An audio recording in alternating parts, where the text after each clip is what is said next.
mga kababayan. Dumako na ho tayo, eto. Baste Duterte! Mukhang hahabulin ho, mga kababayan, ng DILG. Ako po, hindi pa din ho ako sumusuko, mga bossing.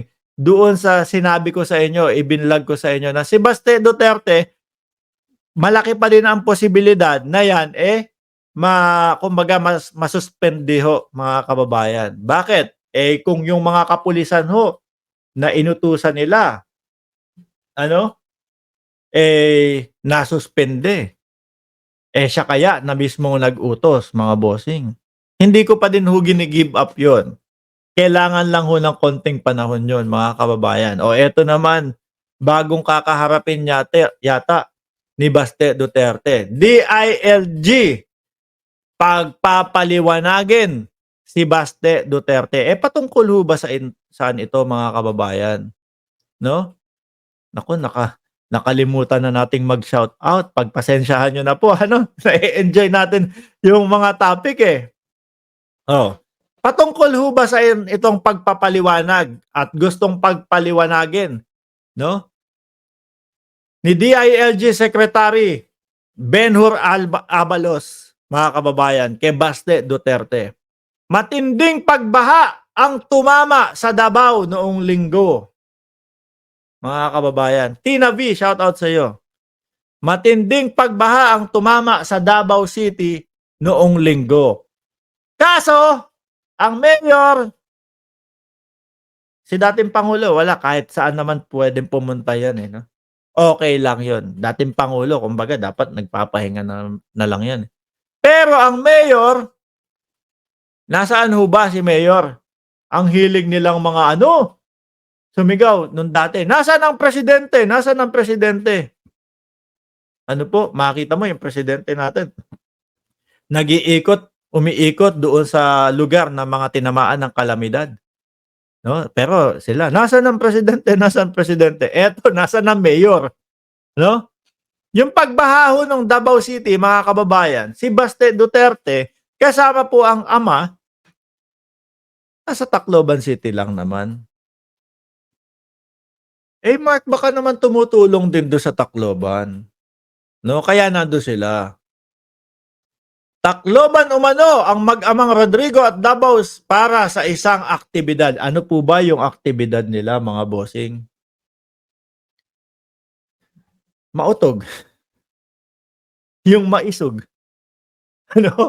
Habang yung mga kasyudad niya doon, habang yung mga tao sa Davao City problemado. Problemado kung paano isasalba ang kani-kanilang ari-arian at kani-kanilang mga sarili, si Bossing nasa Tacloban. Mag-rally tayo! Eto hindi namin hinahanap kung nasa ng mayor. Kasi alam namin kung nasa ng mayor. Nasa Tacloban. No, nagmamautog. Kaya naman po, mga kababayan, ang local government ang Department of Interior, local government po, mga bossing, kailangan ng pagpapaliwanag ni Baste Duterte. Bakit ganun? Kailangan natin na masigurado na ligtas ang mamamayang Pilipino o yung mga taga Davao City. Pero bakit ganun? Mayor, tando ka. Mautog yung pinagkakaabalahan mo. Na tama si Victor Manuel. Sinuka naman sila sa Davao, sa Tacloban, mga kababayan. Biruin mo, dumadating yung convoy nila, Ang dami nila, sigaw ng taong bayan, we love MR. We love MR. Siguro dahil patuloy itong mga paninira kay Martin Romualdez, eto pangalawang beses siguro lang nating na-topic si Martin. Yung una yung naibalita natin na nando sila sa Mautog at hindi sila tanggap dun sa Tacloban. Eto, pangalawa lang mga bossing. Hindi sila tanggap nung taong bayan sa Tacloban So ngayon, alamin natin, ano kaya ang idadahilan ni Mayor Baste. Mayor Baste to the max. Ano ang magiging dahilan mo, no? Sa Department Interior Local Government. Dapat to kapag yung mga ganyan sakuna, hindi man, wag ka nang umalis ng syudad mo. Ano? Kung meron man talaga, sige, okay, tanggapin natin. Merong napaka-importanting meeting, no? Sabihin na natin gano'n. Pero yung malalaman mo, rally yung pinuntahan. Tapos yung mga kababayan, ayun, nandun. No? Tinatangay ng baha. Oh. Kasi Baste Isa din yung ginawa ni Baste, mga kababayan, yung unang mautog nila diyan sa Davao, no? Yung nag-inaugurate ang Pangulo doon sa pagpapagawa, doon sa pinaayos yung mga daan, yung pagbibigay ng mga titulo ng lupa, yung mga patubig, nagtampo pa si Baste, hindi pa pinuntahan yun. Biruin mo ha. Oh, kahit na kayo ay kung ano-ano ang sinasabi sa ating Pangulo, hindi iniiwanan ang Davao kasi kayo lang naman yun. 'Di ba? Kayo lang yung naninira sa Pangulo. Pero yung mga taga Davao, mahal ng Pangulo yan dahil mga Pilipino pa din po at Pilipinas pa din po iyan. Na dapat ang makikita natin mga kababayan, dapat ang makikita natin mga kababayan, matutuwa pa si Baste Duterte kasi umaabot yung proyekto ng pamahalaan doon sa Davao at walang halong pamumulitika. Wala ho. Dahil mautog nga sila, yung maisog-maisog nila mga kababayan, dahil nga ho doon, ay hindi ko pupuntahan yan. Kahit na para sa mga kababayan ko yan. Kahit na para sa kung sino-sino yan. No? Hindi ko pupuntahan yan. May tampo ako sa Pangulo. Ganun ho, mga bossing. Hindi na nahiya kay Mariano Garapon. Sabi ni Mariano Garapon, hindi na nahiya kay Mayor Vico Soto at Yorme. Lotto Lucky number 101. Salamat po sa pagiging miyembro nitong ating channel. Nako, pagka ito, sa Senado na lang, yung DDD nila, yung Tres Dutertes daw po, may isang vlogger ako nakita, ng tinapa. nilagay doon sa community niya. Tres Duterte. Ang spell ho nung Tres, hindi ko alam kung number 3 ang gusto niyang palabasin doon o kung Tres, T-R-E-S, ang nilagay ho, Puno Duterte. Tres, T-R-E-E-S, mga kababayan. Sabi ko, gusto mong pumasok ng politika ha? Tapos yung mga simpleng mga ganyan, hindi mo pa hindi mo pa maayos. Po ba? Ayan na naman si Lotto Lucky number 101. Salamat po sa inyong super sticker, sir. Dito sa Isabela, sila magmautog. Nako, mukhang hindi din tanggap dyan, Naghakot ng suporta. Isa pa din yang sa nakikita ko.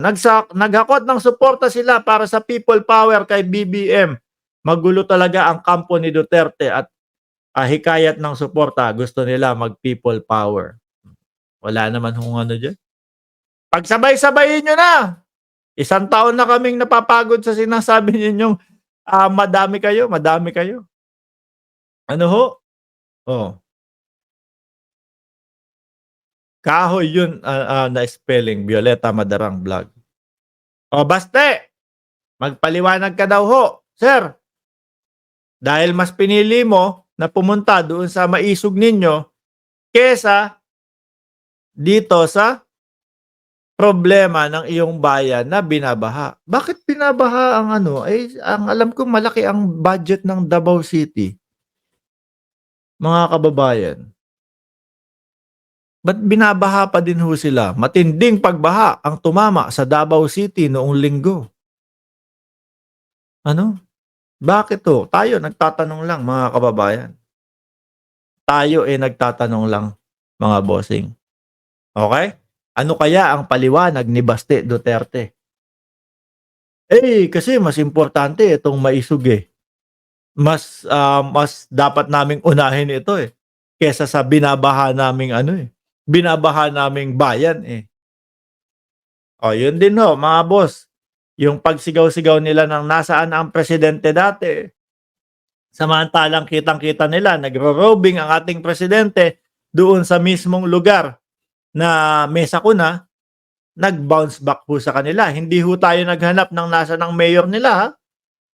Oh, dahil alam natin kung nasaan. Nandoon nga daw po mga kababayan sa Tacloban at nagmamaisog kesa daw po doon sa pagsagip sa mga kababayan nila. Mano po mga kababayan, mga boss, chief amo, sir. Naku, umabot tayo ng 1 oras at 20 minuto. Shout out po kay Edel Ruelos. Anong oras pa lang palabasin na iyong dragon? Gamitin nyo na ang Black Dragon Technique.